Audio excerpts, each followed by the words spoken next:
रहे हैं exam tour. आपसे बता दें, जो भी शिक्षक अभ्यर्थी हैं लगातार डिमांड कर रहे हैं, उन सभी डिमांड पर चर्चा करेंगे नवीन सर से। सबसे पहला समस्या यह है कि बहुत सारे महिला अभ्यर्थी ये कह रही थी कि मेरा जो हॉरिजॉन्टल आरक्षण है 35% उसको दिया गया कि नहीं। तो अतुल सर के द्वारा उसके लिए ट्वीट कर दिया गया है और इस पर क्या बातचीत है, जो जो आपका कमेंट था कि सर हिंदी को हटा दिया गया, इससे क्या नुकसान हुआ, सब मल्टीपल रिजल्ट को लेकर जो आप कह रहे थे और उसके बाद सप्लीमेंट्री रिजल्ट में क्या संख्या बढ़ सकता है, इस पर भी चर्चा करेंगे। बहुत सारे ऐसे शिक्षक हैं जो दो दिन 10 दिन 20 दिन पढ़ाने के बाद कई ऐसे जिला में आप देखे होगा 500 शिक्षक वहां से चले गए, 200 शिक्षक चले गए, कहीं 100 शिक्षक चले गए, कहीं छोड़ के चले गए। उनका क्या होगा? क्या उनके सीट पर भी सप्लीमेंट्री दिया जाएगा या नहीं दिया जाएगा? अन्य जो आपका कमेंट था, सभी कमेंट पर नवीन सर से चर्चा। सर आपका स्वागत है। जी बहुत बहुत धन्यवाद। सर आप महिला को लेकर प्रश्न किए अतुल सर के द्वारा, कल ही उस पर ट्वीट कर दिया गया कि इस कारण से कट ऑफ सेम रहा या कट ऑफ अधिक रहा। सर उससे संतुष्ट हैं? सबसे पहले तो अतुल सर को धन्यवाद कि दो मुख्य मुद्दा, एक तो मल्टीपल रिजल्ट पर अपनी टिप्पणी दिए और दूसरा ये हॉरिजॉन्टल रिजर्वेशन वाले बातों पर टिप्पणी किए और तीसरा जो महिला और पुरुष अभ्यर्थी दोनों का बराबर कट ऑफ गया तो उस पर वो अपना टिप्पणी दिए। तो सवाल ये उठता है कि इसके दूसरे पहलू भी हैं कि सर जो भी ट्वीट करते हैं तो भाषा इतना क्लिष्ट रहता है कि आम स्टूडेंट के गार्जियन को, क्योंकि बहुत सारे अभ्यर्थी के गार्जियन भी हमको लगातार फोन करते हैं कि सर जो ये ट्वीट किए हैं मेरा बच्चा हमको दिखाया, इस समझ ही नहीं पा रहे हैं हम।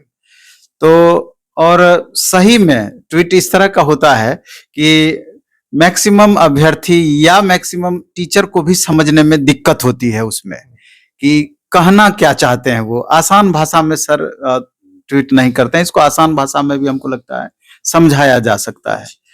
तो और जो भी बातें सर अपने हिसाब से टेक्निकली बताते हैं तो हम लोगों का जो सोच है या आम अभ्यर्थी का जो सोच है बहुत हद तक मैच नहीं भी करता है।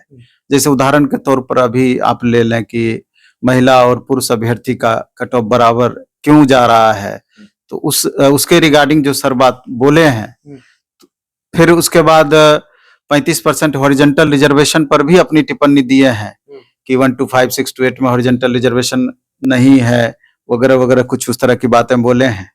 तो यहाँ पर भी संतुष्टि नहीं है इस बात से। तो मेरा जो अपना मानना था कि जिस तरीके से हॉरिजॉन्टल रिजर्वेशन 35% टीजीटी पीजीटी में थी, तो आप महिलाओं का वो स्पेशल अधिकार क्षेत्र में आया तो 35, अब जो महिला अभ्यर्थी का मार्क्स ज्यादा आ गया वो अगर जनरल में चला गया तो उसका जो यहाँ सीट हॉरिजॉन्टल रिजर्वेशन में महिलाओं का बचा तो उस जगह पे दूसरे महिला अभ्यर्थी को मौका मिलना चाहिए कि वो सीट ही खत्म हो गया, विलोपित हो गया, मिलना चाहिए।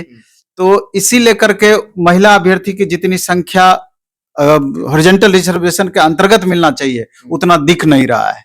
वो ऊपर का सीट गया, पूरे को काउंट कर दिया गया, जहां तक हम समझ पा रहे हैं। तो दिक्कत यहाँ पर है, कहना ये साफ है कि जिस कैंडिडेट का ज्यादा मार्क्स आया, महिला अभ्यर्थी का या कोई रिजर्व कैटेगरी के स्टूडेंट है, तो वो यूआर में गया तो यूआर का गया, और जहां से सीट उसका वैकेंट हुआ, अगर कैटेगरी में कोई ईबीसी कैंडिडेट यूआर में चला गया, जो सब दिन से होता आ रहा है, तो वो यूआर कैटेगरी में काउंट हो गया और यहाँ ईबीसी में उसके जगह पे दूसरे छात्रों को मौका मिलना चाहिए था। उसी तरीके से महिलाओं के संदर्भ में अगर ऊपर चला गया तो वहां पर दूसरी महिलाओं को उसके जगह पर वो सीट अलॉट होना चाहिए था, जो कि यहाँ पर दिख नहीं रहा है इस तरह का। सर आप अभ्यर्थी और आप लोग लगातार ये कह रहे थे कि बाहर की जो महिलाएं हैं, यानी जिनको जनरल में काउंट होना चाहिए, लेकिन वो उनको भी महिला आरक्षण का लाभ मिला है। अब तो संतुष्ट हुए? यहाँ पर भी अभी स्पष्टता नहीं है, अभी संतुष्ट नहीं है। नहीं, इस पर भी स्पष्टता नहीं है कि क्या अदर स्टेट की महिला अभ्यर्थी को भी, जो कि बिहार के लिए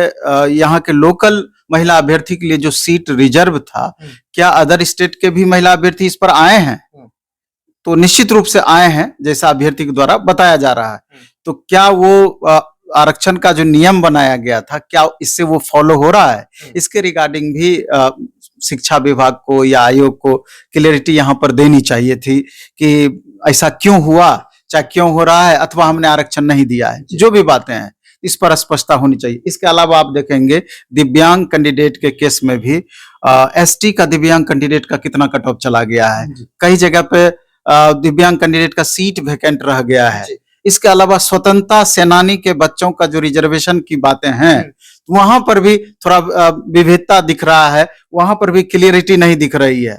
तो स्टूडेंट ये जो सिस्टम बनाया गया है, जो टेक्निकली जिस तरीके से रिजल्ट दिया गया है, तो अभी भी बहुत जगह पर क्लियरिटी एकदम नहीं है। कई सारे अभ्यर्थी लगातार आपके पास कॉल कर रहे थे, संपर्क कर रहे थे कि यूआर कैटेगरी में भी कई ऐसे सब्जेक्ट हैं जहां उनका सीट खाली है, फिर भी वहां रिजल्ट नहीं है, वो कैसे खाली रह सकता है? न वही बात है ना कि आपका कट ऑफ इतना हाई जा रहा है, स्टूडेंट भी क्वालिफाई हैं और तब भी सीट वैकेंट जा रही है।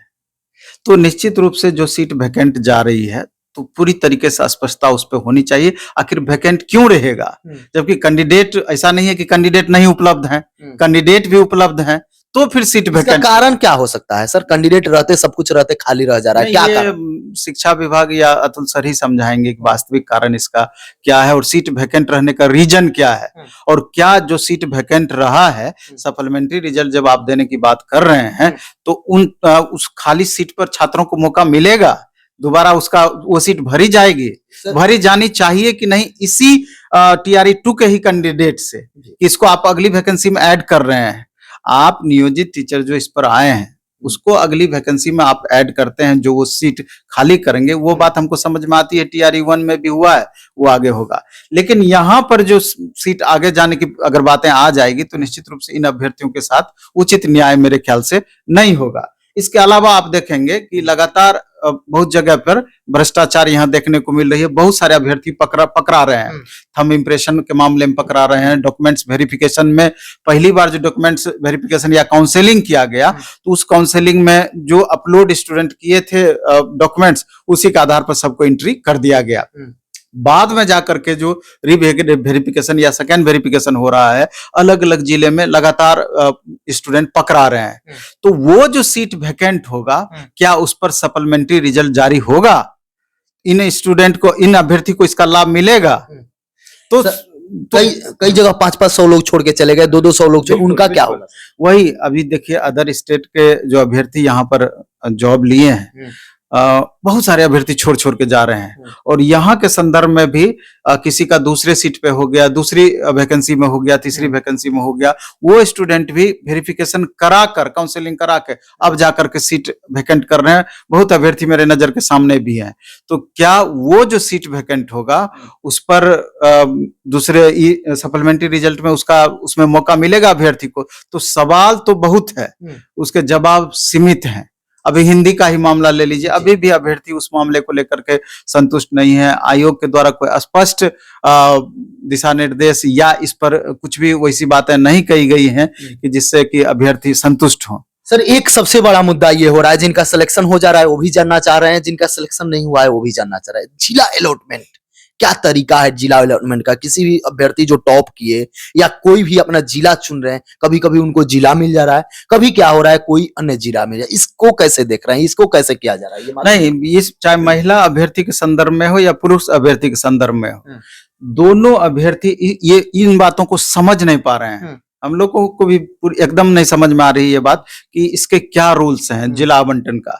जबकि आप 3 पोस्ट ऑफ प्रेफरेंस लिए थे कि अगर आपका पोस्ट ऑफ प्रेफरेंस का मतलब ही होता है कि अगर हमारा रैंक अच्छा रहेगा या मार्क्स अच्छा आएगा तो चॉइस का हमको जिला मिल पाएगा।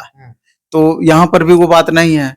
टॉपर सब स्टूडेंट को उसके चॉइस का जिला नहीं मिला है, दूर दराज दे दिया गया है। तो बहुत सारे महिला अभ्यर्थी को, पुरुष तो मैनेज कर भी ले रहा है, लेकिन महिला अभ्यर्थी को मैनेज करने में थोड़ा ज्यादा ही परेशानी हो रही है। अगर आरा बक्सर का स्टूडेंट को किशनगंज दे दिया जाए, अररिया दे दिया जाए, तो स्वाभाविक है कि, और जो अविवाहित महिला है, चाहे विवाहित महिला में भी छोटे छोटे बच्चे हैं, पुरुष दूसरे, उनके हस्बैंड दूसरे जगह जॉब कर रहे हैं, तो एडजस्टमेंट में इस सब चीज को लेकर के बहुत प्रॉब्लम है। क्या ईमानदारी से वो सही तरीके से अपना ड्यूटी निभा पाएंगे? आधा ध्यान वहां रहेगा बच्चे पे, आधा ध्यान ये। तो गंभीरता पूर्वक आयोग को इस मामले में भी निश्चित रूप से विचार करनी चाहिए। सर, एक सबसे बड़ा समस्या आ रहा है, बहुत सारे विद्यार्थी का रिजल्ट भी हो चुका है SC/ST कल्याण विभाग में, और आयु सीमा की जो छूट दी गई थी वहां पे उनका काउंसलिंग नहीं हुआ। कोई ना कोई उनके समस्या आ जा रहा है, और वो कभी शिक्षा विभाग जा रहे हैं, कभी BPSC जा रहे हैं, तो शिक्षा विभाग भेज रहा है कि BPSC आप जाइए, BPSC भेज रहा है शिक्षा विभाग। सर, ये भी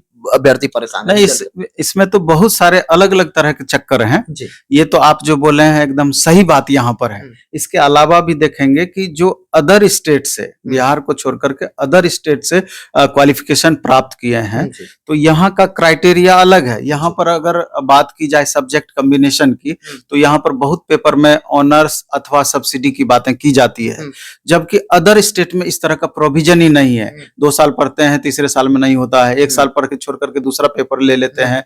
तो झारखंड के मामले, उत्तर प्रदेश या अदर लगभग स्टेट या इग्नू का भी रिजल्ट में ये सब प्रॉब्लम है। तो इंटरनली स्टूडेंट संतुष्ट नहीं हो पा रहे हैं। अभी TRE 3 भी देना है, तो बहुत सारे अभ्यर्थी का लगातार फोन आते रहता है कि इस संदर्भ में सर हमको स्पष्टीकरण मिल नहीं पा रहा है। आयोग फोन करते हैं तो वहां से जवाब नहीं मिल पा रहा है, कोई फोन नहीं उठाते हैं। तो इसके बारे में भी आयोग को या शिक्षा विभाग को स्पष्ट दिशा निर्देश जारी करना चाहिए कि अदर स्टेट के कैंडिडेट को किस तरीके से क्वालिफिकेशन के अकॉर्डिंग वेरिफिकेशन होगा, उसकी क्लियरिटी होनी चाहिए। नहीं तो स्टूडेंट बहुत परेशान है और बहुत सारे मामलात हैं जिसमें स्टूडेंट अभी भी सर अभी भी अभ्यर्थी कह रहे हैं कि इतना जांच होने के बावजूद थम वगैरह को लेकर या कोई अन्य एग्जाम दे दिए होंगे, कोई कुछ कर दिए होंगे, ये भी अब आरोप लगने लग रहा है। बहुत सारे विद्यार्थी पकड़े भी जा रहे हैं जिनका पहचान नहीं हो पा रहा है, जिनका मिलान नहीं हो पा रहा है। सर इसको सबसे पहले जांच कराना चाहिए ताकि वो सीट खाली रह जाता और अन्य अभ्यर्थी को मौका मिलता। निश्चित रूप से इसको पहले जांच कराना चाहिए। इसके अलावा भी और भी मुद्दे हैं जी। अभी आप देखेंगे कि बिहार से सटे अदर स्टेट के जो कैंडिडेट हैं और वो बिहार में अगर उनके कोई पहले से रिलेटिव रह रहे हैं बॉर्डर एरिया में, बिहार के बॉर्डर एरिया में, तो वो भी गलत तरीके से आवास प्रमाण पत्र बना लिए हैं। ऐसा सुनने में आ रहा है, लगातार अभ्यर्थी भी इस बात को बता रहे हैं। और अभी और कुछ दिन पहले जैसे ही निकला तो यहाँ पर 1 कट्ठा 2 कट्ठा जमीन तक खरीद करके वो इस तरह का केस क्रिएट किए हैं कि यहाँ का आवासीय बनाए हैं। तो हमको लगता है कि इस मामले में भी आयोग को गंभीरता पूर्वक लेते हुए डॉक्यूमेंट्स वेरिफिकेशन बेहतर तरीके से कैसे हो, इस तरह के अभ्यर्थी निश्चित रूप से पकड़ में आनी चाहिए, जिससे कि आम अभ्यर्थी को इसका लाभ मिल पाए। सर एक PGDCA का कोर्स होता है, इस कोर्स की अब मान्यता तो है, लेकिन इसका डिमांड बहुत बढ़ गया है, खासकर बिहार में देखा जा रहा है। जो भी PG किए हुए वो अभ्यर्थी कहीं ना कहीं से ले रहे हैं और यहाँ पे शिक्षक बन जा रहा है, ये एक समस्या है। और आप चले जाइए, आप जब देखिएगा एक नोटिफिकेशन में, तो उसमें यह है कि PGDCA कोर्स केवल कंप्यूटर अभ्यर्थी के लिए ही अलाउ होता है। इसको कैसे सर हो जा रहा है? कंप्यूटर अभ्यर्थी का लगातार ये जो ओरिजिनल अभ्यर्थी हैं, जो रियल अभ्यर्थी, उनका मांग रहा है कि इसमें बहुत फर्जी स्टूडेंट घुसे हैं। जो बात आप बोले PGDCA के संदर्भ में और भी डिग्री के संदर्भ में कि छोटे छोटे इंस्टीट्यूट भी इस तरह का डिग्री जारी कर दे रहे हैं और मेंटेन कर ले रहे हैं रजिस्टर को, तो इसका वेरिफिकेशन उचित तरीके से नहीं हो पा रहा है, ऐसा अभ्यर्थियों का कहना है। तो यहाँ पर भी आयोग को गंभीरता पूर्वक इसको लेते हुए संज्ञान में लेना चाहिए इन बातों को।